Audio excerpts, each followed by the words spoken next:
Yeah, guys. Actually, this you can see that this is actually damaged, but the reason why I'm going to pull with this on here is because actually it bent right here. I'll show you. So when I pull it back, at least it'll bring this back into position. I'm not changing this. So if I take it off and pull this by itself, it actually would be a lot more work. It'd be in order to get the twist out of it. So it'll be easier to leave this on here and pull it with it on here. So I'll show you the bend that's on the end of there that I have to straighten.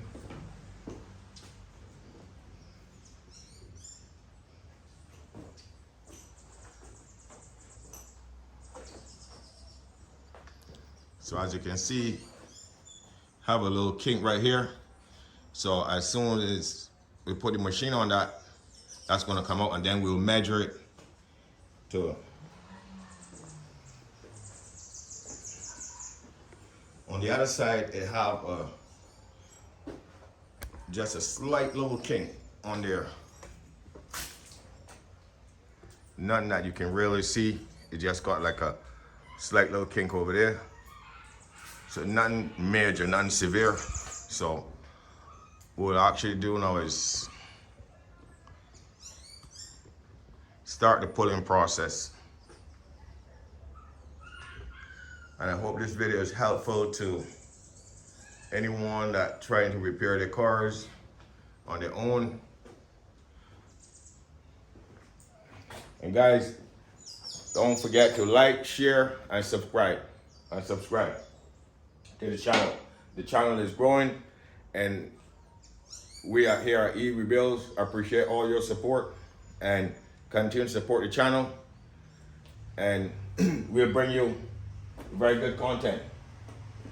So we have some G35s to bring back on the channel. I know this is a little bit different to what we actually start the channel doing. So we just want to incorporate, you know, body work, some Nissan 350Zs, some 370s. So that's what we'll be doing. So we have a 370 that we actually we're gonna restore. So we'll bring that to the channel and show you exactly what we're doing with that. We're gonna put on some bigger intakes, coilovers, angle kits. So I'll bring that and I'll give you a walk around with that with the next video. As soon as we finish this project right here, then we'll bring that onto the channel. And then we have a G35 that we'll be bringing to the channel. So stay tuned, guys. So we'll as I said earlier on, we'll just mixing it in. You know, do some Suzuki Swift, some Toyota Hilux, BMWs, you name it. We'll be actually fixing it right here on this channel.